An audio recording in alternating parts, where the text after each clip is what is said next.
Hi friends, welcome to Max and Max only. இன்னைக்கு நாம 6ஆம் வகுப்பு கணித பயிற்சித்தாள்ல விகிதம் மற்றும் விகித சமம் பாடத்துக்கான பயிற்சித்தாள் 4 பார்க்க போறோம்டாமா. ரோமன் லெட்டர் 1 பொருத்தமான விடையை தேர்ந்தெடுத்து எழுதுக. முதல் கேள்வி நிழலிட்ட பகுதிக்கும் நிழலிடா பகுதிக்கும் இடையே உள்ள விகிதம் கேக்குறாங்க. இங்க 9 சதுரங்கள் கொடுத்திருக்காங்கம்மா. இந்த சதுரங்கள்ல 6 சதுரங்கள் நிழலிட்டிருக்கு, 3 சதுரங்கள் நிழலிடாம இருக்கு. அப்போ இதற்கான விகிதம் எழுதும்போது 6:3 எழுதுவோம். இதனுடைய சுருங்கிய வடிவமா எழுதும்போது இத 3ஆம் வாய்ப்பாடால வகுத்தரலாம். ஈர் 3 6 ஓர் 3 3 அப்படின்னு சொல்லிட்டு 2:1 தான் இதனுடைய விடையா வருது. இரண்டாவது கேள்வி மாணவியர்கள் மற்றும் மாணவர்களுக்கு இடையே உள்ள விகிதம் 3:4 எனில் மாணவர்கள் மற்றும் மாணவியர்களுக்கான முதல்ல கொடுத்திருக்கிறதுக்கு முதல் எண் தான் வரணும். அடுத்து இரண்டாவது கொடுத்திருக்கிறதுக்கு இரண்டாவது எண் வரும். ஓகேவா? இப்ப திருப்பி அதையே என்ன பண்றாங்க, இப்ப மாணவியர்கள் 3 மாணவர்கள் 4ன்னு சொல்லிட்டாங்க. இப்ப அதையே திருப்பி மாணவர்கள் மாணவியர்கள், அப்போ மாணவர்கள் எவ்வளவு சொன்னோம் 4, மாணவியர்கள் 3. அப்ப இதனுடைய விகிதம் என்னவா இருக்கும் 4:3 தான் இதனுடைய விடை. மூன்றாவது கேள்வி ஒரு மனிதனின் வேலை நேரத்தை 24 மணி நேர கடிகாரத்தில் நிழலிட்டு காட்டப்பட்டுள்ளது. வேலை நேரத்திற்கும் ஓய்வு நேரத்திற்கும் இடையே உள்ள விகிதம் என்னன்னு கேட்க. இப்போ இது ஒரு கடிகாரமா கொடுத்துட்டாங்க. இத 4 பங்கா பிரிச்சாச்சு. இதுல ஒரு பங்கு வந்துட்டு வேலை நேரம், அதாவது அவங்க ஆல்ரெடி சொல்லிட்டாங்க இந்த நிழலிட்ட பகுதின்றது வேலை நேரத்தை குறிக்குது அப்படின்ட்டாங்க. மிச்ச நேரம் எல்லாம் ஓய்வு நேரத்தை குறிக்கும். இதற்கான விகிதம் என்னன்னு பாருங்களேன். வேலை நேரத்துக்கும் ஓய்வு நேரத்துக்கும் வேலை நேரம் 1, ஓய்வு நேரம் 3. ஓகேவா? இது 3 பங்கு, இது ஒரு பங்கு. அப்போ 1:3 இதுதான் இதனுடைய விடை. அடுத்து நான்காவது கேள்வி 50 கிலோமீட்டருக்கும் 500 மீட்டருக்கும் இடையே உள்ள விகிதம் கேக்குறாங்க. அப்போ விகிதம் சொன்னா சாதாரணமா 50 கிலோமீட்டர் 500 மீட்டர்னு சொல்லி எழுதிடலாம். ஆனா நல்லா கவனிங்கடாமா, இங்க கிலோமீட்டர்ல கொடுத்திருக்காங்க, இங்க மீட்டர்ல கொடுத்திருக்காங்க. இரண்டும் வேறு வேறு அலகுகள். வேறு வேறு அலகுகள் வரும்போது அதற்கு நேரடியா இந்த இஸ்டு பயன்படுத்த முடியாது. அப்ப என்ன செய்யணும், இத ஒண்ணு கிலோமீட்டர் மீட்டரா மாத்தலாம், இல்ல மீட்டர் கிலோமீட்டர், ஏதாவது ரெண்டையும் ஒரே அலகா வர மாதிரி மாத்திக்கலாம். கிலோமீட்டர் மீட்டரா மாத்துறது ரொம்ப ஈஸி தாமா. அப்போ 1 கிலோமீட்டர்னா 1000 மீட்டர்னு சொல்றோம். அப்ப 50 கிலோமீட்டருக்கு என்ன செய்யலாம், 50 பெருக்கல் 1000 இஸ்டு இங்க 500. ஓகேவா? 50 1000 பெருக்கணும்னா 50000 வருது இஸ்டு 500. இதெல்லாம் கேன்சல் பண்ண முடியும். 2 0க்கு 2 0. 500ஐயும் 50000ஐயும் கேன்சல் பண்ணோம்னா 100 வருது. இங்க 100:1 தான் இதனுடைய விடை. ஓகேவா? அடுத்த சம் பாருங்க.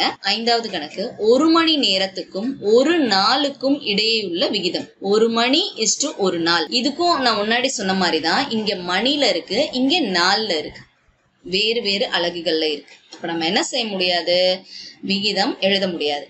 அப்ப எழுதணும்னா என்ன செய்யணும், இந்த நாளை நம்மளுக்கு தெரிஞ்ச மணிகளா மாத்திருவோம்.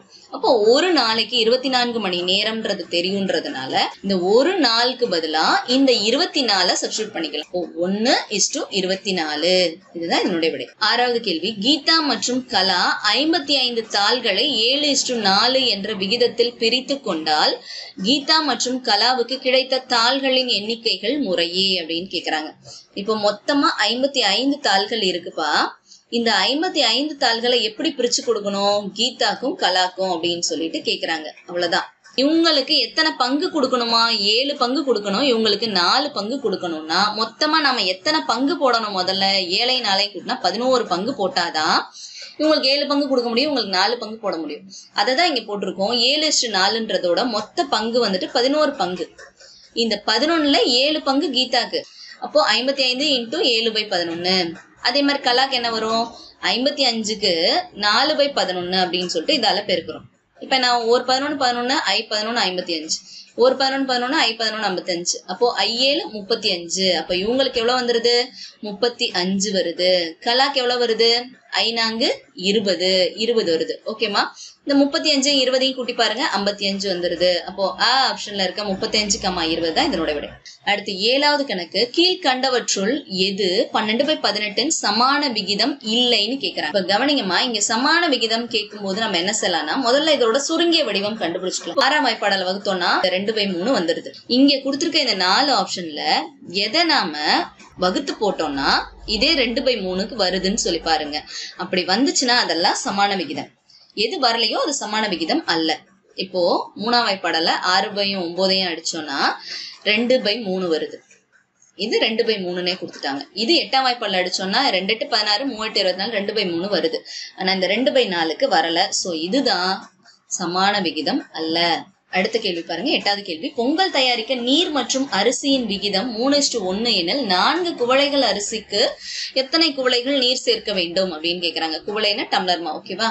இப்போ நீர் அரிசி அதுக்கான விகிதம் நீர் 3 பங்குன்னா அரிசி 1 பங்குன்னு சொல்லிட்டாங்க. பாருங்களேன், இதுவும் என்னன்னு சொல்லிக்கிட்டீங்கன்னா அப்படியே நேர் விகிதம் தான். இப்போ அரிசியோட அளவு அதிகரிச்சதுன்னா கண்டிப்பா நீரோட அளவும் அதிகரிக்கும். இது கண்டிப்பா நேர் விகிதம். எத்தனை மடங்கு அதிகமாகுதுன்னு பாருங்க. இங்க 4 மடங்கு அதிகமாயிருக்குன்னா இப்ப இதுவும் 4 மடங்கு அதிகமாகும். இப்போ முன்னாங்கு 12 குவளைகள் நீர் ஊற்றணும். இதுதான் அதோட விடை. 9வது கேள்வி. ஒருவர் 15 நிமிடங்களில் 3 கிலோமீட்டர் தூரம் நடக்கிறார் எனில் 45 நிமிடங்களில் அவர் எவ்வளவு தூரம் நடப்பார்னு கேக்குறாங்க. 15 நிமிடத்துல 3 கிலோமீட்டர் தூரம் நடக்கிறாரு. அப்போ 45 நிமிடத்துல எவ்வளவு தூரம் நடப்பாருன்னு கேக்குறாங்க. இப்ப இங்கே அதேதாம்மா, இங்க 3 மடங்கு ஆயிருக்குன்னா கண்டிப்பா அவரோட நடக்கும் தூரமும் 3 மடங்கு ஆகும். இப்போ 3 × 3 9 கிலோமீட்டர். அடுத்தது 10வது கேள்வி. 3, 4, 9, 12 ஆகிய எண்களை பயன்படுத்தி விகித சமம் அமையும்படியான இரு விகிதங்கள் எழுதுன்னு சொல்றாங்க. இப்ப கடைசியா இருக்கக்கூடிய உறுப்புகள் இந்த 3 இந்த 12 இது ரெண்டையும் பெருக்கணும்னா வர பெருக்கு தொகையும், இடை உறுப்புகள் இந்த 4 இந்த 9 இது ரெண்டையும் பெருக்குனா வர பெருக்கு தொகையும் சமமா இருந்துச்சுன்னா அது விகித சமத்துல இருக்குன்னு அர்த்தம். இப்போ இந்த நம்பர் 3, 4, 9, 12ல இந்த வரிசையில எது அது மாதிரி பெருக்கி பாருங்க, எது அதுக்கு சமமா வருதோ அதுதான் விகித சமத்துல இருக்குன்னு சொல்லுவோம். அப்போ 3ஐயும் 12ஐயும் பெருக்கிறோம். அடுத்து 9ஐயும் 4ஐயும் பெருக்குனா 2த்துக்குமே 36 வருது. அப்ப ஆப்ஷன் தான் அதோட விடை. ரோமன் லெட்டர் 2 சுருக்கமான விடை தருக. 11வது கேள்வி. 1 டஜன் பந்துகளின் விலை ரூபாய் 120 எனில் ரஞ்சன் என்பவர் 5 பந்துகள் வாங்க எவ்வளவு ரூபாய் கொடுக்க வேண்டி இருக்கும்? டஜன்னா தெரியும் நமக்கு 12 பந்துகள், ஓகேவா? அப்ப பந்துகளின் எண்ணிக்கை, பந்துகளின் விலை. பந்துகளின் எண்ணிக்கையில 12 பந்துகளோட விலை என்னவானா 120 ரூபாய். அப்படின்னா 5 பந்துகளோட விலை என்னன்னு கேக்குறாங்க. நல்லா கவனிக்கணும்னா இது நேர் விகிதம் கணக்கு. இப்ப பந்துகளின் எண்ணிக்கை குறையும் போது கண்டிப்பா அதனுடைய விலையும் குறையும். அப்ப என்ன ஆகும்? இந்த இடத்துல x இங்க என்ன செய்யணும்?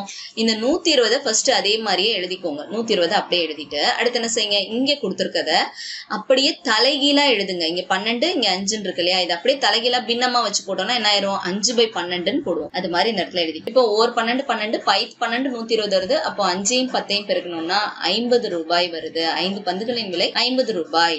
அடுத்தது 12வது கணக்கு. நிழலிட்ட பகுதியின் பரப்புக்கும் முழு பரப்புக்கும் இடையிலான விகிதத்தை காண்க.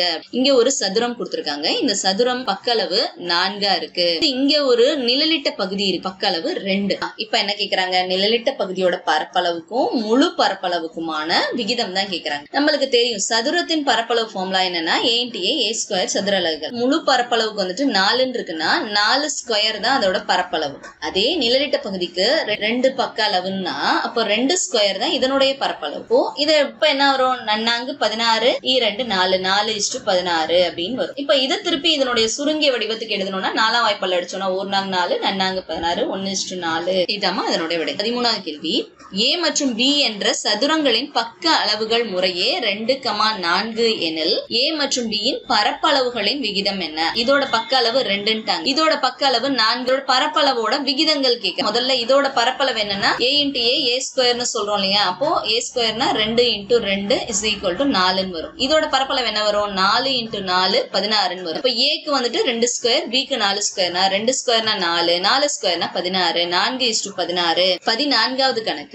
ஒரு சதுரத்தின் பக்கங்களின் எண்ணிக்கை கன சதுரத்தின் விளிம்புகளின் எண்ணிக்கைக்கும் இடையேயுள்ள விகிதம் என்னன்னு கேக்குறாங்க. இப்போ இது ஒரு சதுரம். இதனுடைய பக்கங்கள் தெரியும் உங்களுக்கு 4 பக்கங்கள். இது ஒரு கன சதுரம். இதனோட விளிம்புகள் கேக்குறாங்க 2 3 4. மேல ஒரு 4 அதே மாதிரி கீழே ஒரு 4 இருக்கும். அப்ப 4 + 4 8 ஆயிருச்சு. அதுக்கப்புறம் பாருங்க 9 10 அப்புறம் இந்த பக்கம் 1 11 இங்க 1 12. மொத்தமா 12 விளிம்புகள் இருக்கு. சதுரத்தின் பக்கங்கள் 4, கனசதுரத்தின் விளிம்புகள் 12. இது ரெண்டுத்துக்குமான விகிதம் போது 4:12. இதனுடைய சுருங்கிய வடிவம்னா 4ஆம் வாய்ப்பால் அடிக்கிறோம். 1 நாங்க 4 3 நாங்க 12. அப்போ 1:3 தான் இதனுடைய சுருங்கிய வடிவம். 7வது கணக்கு. A ஆனவர் B ஐ போல் இருமடங்கும். நல்லா கவனிச்சுக்கோங்க. அப்ப B ஐ போல இருமடங்கு அப்படின்னு சொல்லி கேட்டீங்கன்னா 2B அர்த்தம்.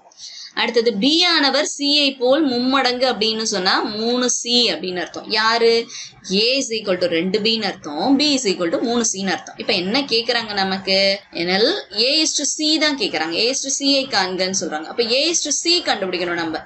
A = 2B தெரியும். அடுத்து என்ன செய்யணும்? இந்த B க்கு பதிலா 3C சப்ஸ்டிட்யூட் பண்ணுங்க. 2 b, bக்கு பதிலா 3 c சப்ஸ்டிட்யூட் பண்ணுங்க. இப்போ a is equal to 2 into 3 c வந்துரும். அப்போ ஈர் 3 6 c வந்துரும். a is equal to 6 c.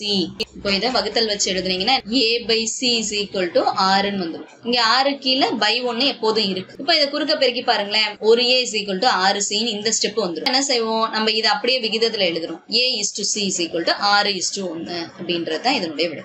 16வது கேள்வி, பாரதி மற்றும் அன்பு ஆகியோர் ரூபாய் 2000-ஐ 3:2 என்ற விகிதத்தில் பிரித்து கொண்டால் பாரதியின் பங்கை காண்க அப்படின்றாங்க. பாரதி அன்பு 2 பேர் இருக்காங்க.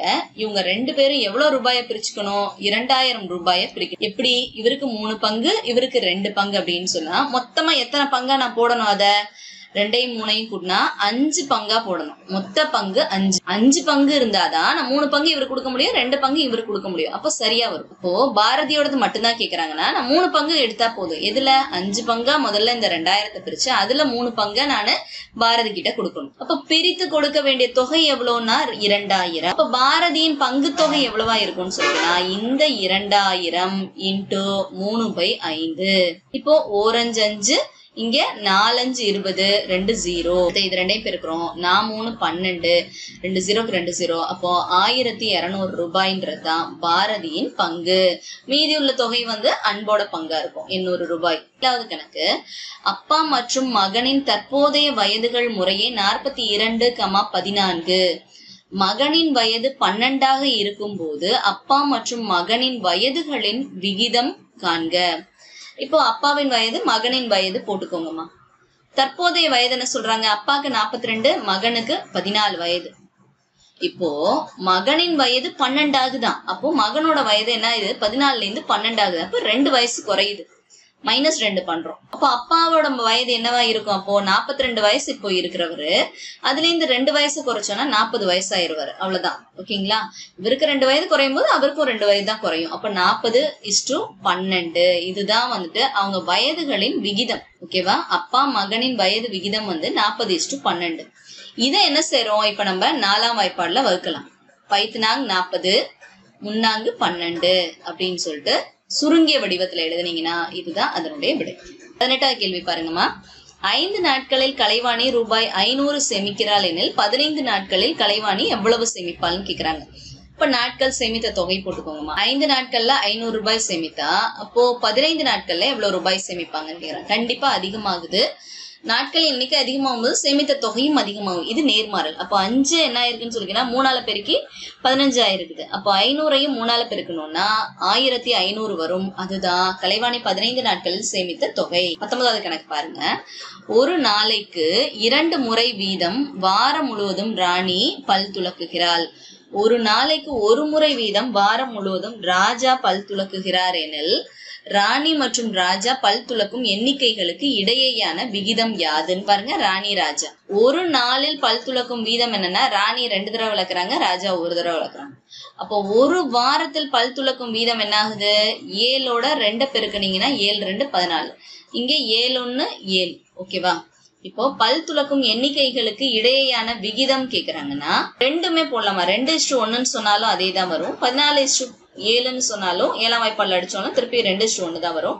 சோ இதனோட விடை 2:1 தான். 20வது கணக்கு. செவ்வகங்கள் PQRS இன் அகலம் மற்றும் நீளங்களின் விகிதங்கள் முறையே 1:2, 2:4, 4:8, 8:16 எனில் செவ்வகங்களின் பரப்புகளின் விகிதங்கள் விகித சமத்தை அமைக்குமா என சரிபார்க்க. முதல்ல PQRS 4 செவ்வகங்கள் இருக்கு. இதனோட அகலம் மற்றும் நீளம்னா அகலம் 1னா நீளம் 2 இருக்கு. ஃபுல்லா எல்லாத்துக்குமே எழுதிக்கிறோம். இப்ப இது ஒவ்வொன்றத்தோட பரப்பளவும் விகிதங்கள் விகித சமத்தை அமைக்குமான்னு கேக்குறாங்க. எல்லாத்தோட பரப்பளவையும் எடுத்துக்கலாம். உங்களுக்கு தெரியும் இல்லையா, செவ்வகத்தின் பரப்பளவு ஃபார்முலா என்னன்னா நீளம் இன்டூ அகலம். இப்போ 2:1 2 தான் வரும். இங்க வந்துட்டு 8 வருது. இங்க வந்து 8 32 வருது. இங்க 16 8 128 வருது. இப்போ எல்லா அளவுகளும் வந்துருச்சு. இப்போ விகித சமமா இருக்கணும்னா ஏதாவது 2 விகிதங்கள் எடுத்து இந்த 2 விகிதங்களோட இடை உறுப்புகளையும் கடை உறுப்புகளையும் பெருக்கும் போது சமமான விடை வந்துச்சுன்னா விகித சமத்துல இருக்குன்னு அர்த்தம். 2:8 எடுத்திருக்கேன்.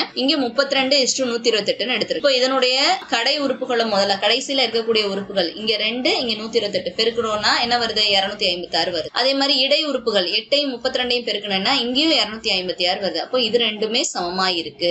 அப்போ இது என்ன சொல்லலாம்னு சொல்லிங்கன்னா, கண்டிப்பா இந்த செவ்வகங்களின் பரப்பளவுகளும் விகித சமத்துலதான் அமையும். இதோட பயிற்சித்தாள் 4 முடிவடையுமா? அடுத்த பயிற்சித்தாள்ல விரைவில் சந்திப்போம். தேங்க்யூ. தேங்க்ஸ் ஃபார் வாட்சிங். பை.